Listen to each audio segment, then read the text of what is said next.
Hey everyone, and welcome to The Code I Keep, the podcast where I share the values, lessons, and truths that shape how I move through the world. This is a space for reflection, for slowing down in a world that's always rushing forward, and for thinking about the kind of person who you want to be, not just today, but every day. I think we all have codes we live by, whether we realize it or not.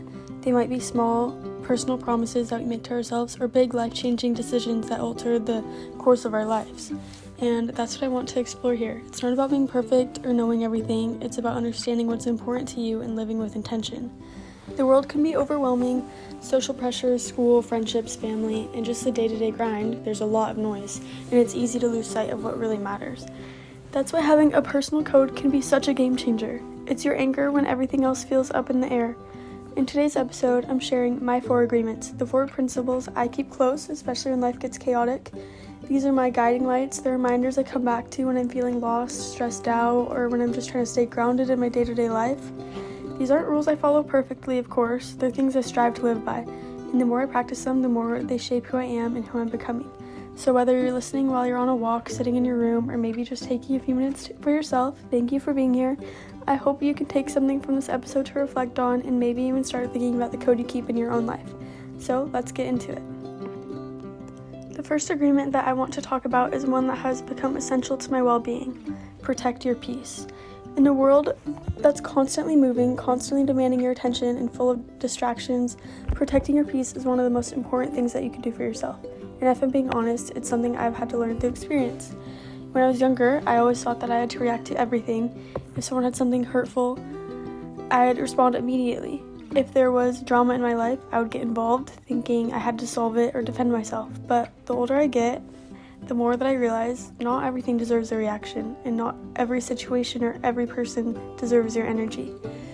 There are moments in life that demand our attention, whether it's dealing with a difficult situation, stepping up for someone in need, or having an important conversation, but there are also a lot of moments that don't need to pull us out of our peace. Protecting your peace means setting clear boundaries. It means recognizing that you don't have to respond to every argument, you don't have to engage in every debate, and you certainly don't have to take on other people's stress or negativity. I think that a lot of us get caught up in this trap where we feel like we need to be available all the time. We feel like we need to keep up with social media, answer every text or message, and respond to every opinion someone throws our way. But I've learned that being available doesn't always mean being present, and being available to everyone all the time can actually pull you further away from your own sense of peace. To protect your peace, you need to be willing to say no when it matters. No to conversations that drain you. No to people who bring negativity into your life. No to things that don't align with your values. And here's the thing, saying no is not a weakness, it's actually a strength. Recognizing that not every argument is worth it is another part of protecting your peace. We live in a world where it's easy to get pulled into disagreements, whether it's on social media, in class, or even with friends. People have strong opinions, and often those opinions don't align with our own, which is totally okay. And while it's important to stand up for what we believe in, it's also important to know when to walk away. Not every disagreement has to be a battle. Not every conversation has to be a war of words. There are moments when choosing to stay silent, choosing not to engage, is the most powerful choice you can make. It doesn't mean you're backing down, it means you're protecting your peace. The same goes for opinions. You don't need to react to every opinion that's thrown your way, especially when it's unsolicited. People will always have something to say, but not every opinion deserves your attention.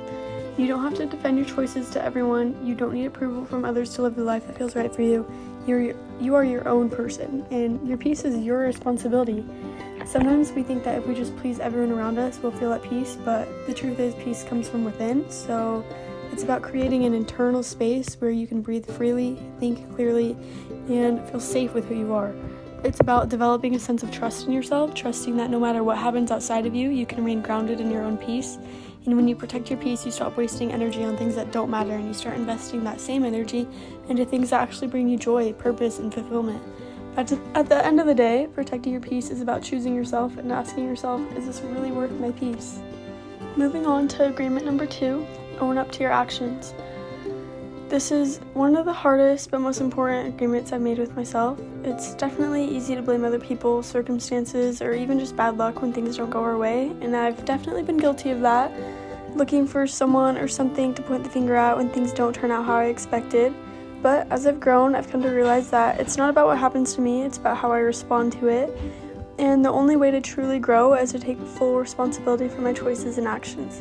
Yes, it can be painful to admit that we're responsible for the mistakes we've made, especially when it's easier to point at someone else and say it's their fault. But what I found is when you blame others, you give away your power.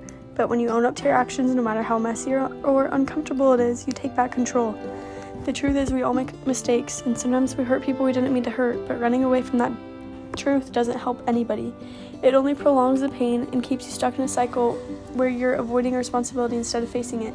That's why owning up to our actions requires courage. It forces us to look at ourselves honestly and say, yes, I messed up. When you own up to your actions, you give yourself permission to grow. You free yourself from the weight of guilt or shame because you've chosen to face the truth head on.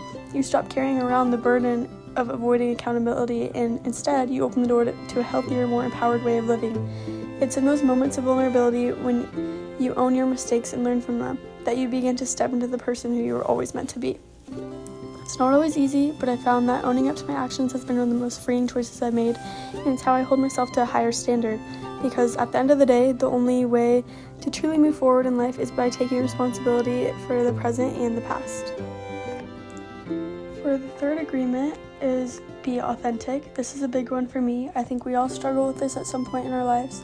The world tells us who we should be, how we should act, what we should look like, and how we should think. And for a long time, I tried to fit into that box because I thought that's what I needed to do to be accepted. But I've learned that the most freeing thing you could do is be yourself, even if that means not everyone is going to understand or agree with you. Being authentic doesn't mean you're perfect or you've never made mistakes. It means you are comfortable in your own skin. It means showing up as who you really are, not the version you think people expect from you. And when you're true to yourself, you attract people who are meant to be in your life, the ones who see you for who you really are, not some version of yourself you're trying to sell. It's not always easy to be authentic. There are pressures, expectations, and insecurities that can make it hard. But when you show up as your real self, there's a peace that comes with it because you're no longer pretending to be someone else. You're just being you. The fourth and final agreement is lead with your heart. Leading with your heart is something that on the surface might seem like it's about being soft or overly emotional, but in reality it's one of the strongest, most courageous ways to live your life. People can be so cruel, situations can be tough, and it's tempting to harden yourself in response, to protect yourself by building walls. But I've learned that when you close yourself off, you miss out on some of the most meaningful moments of your life. When you lead with your heart, you open yourself up to the possibility of truly connecting with others. You allow yourself to feel deeply, the highs and the lows, and in doing so, you experience life more fully. Leading with your heart doesn't mean being naive. It doesn't mean letting people take advantage of you or giving up on your boundaries. What it means is that you make room for empathy and kindness, even when it's not the easiest choice. It takes incredible strength to choose kindness when it's not guaranteed to be returned. It takes courage to stay open-hearted when you've been hurt before, but in doing so, you create a space for others to do the same. We often give so much of ourselves to others to the point where we forget to take care of ourselves, but showing up with kindness for others starts with showing some kindness to yourself. So, choose to lead with your heart every single day. Choose empathy, choose understanding, choose love, even when it feels difficult, because at the end of the day, it's not the walls we build that define us. It's the connections we make, the love we give, and the kindness we show, both to others and ourselves. So those are my 4 agreements. Protect your peace, own up to your actions, be authentic, lead with your heart. These are the promises I try to return to, especially when things get overwhelming or confusing. Of course, I don't always get them right. Some days I forget them completely, but they're always there waiting for me to come back, and that's what makes them powerful. They're not about perfection, they're about practice, trying, failing, learning, and trying again, because that's what growth actually looks like.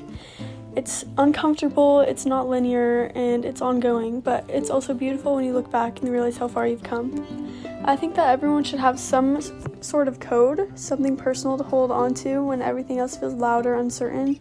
These 4 agreements are mine. Yours might be different, but if anything in this episode sparks something in you, I encourage you to sit down and think, what are your non-negotiables? What kind of person do you want to be when no one's watching?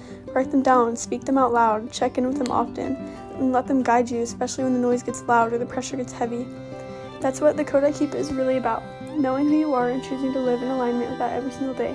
Thank you for spending this time with me. It means more than you know. If this episode helped you, inspired you, or made you reflect, share it with a friend, or even better, start a conversation about the codes that you keep. I'll be back soon with another reflection, but until then, stay grounded and stay kind, and keep showing up for yourself, and above all else, keep choosing the version of you that feels the most real. Thank you again for listening to The Code I Keep.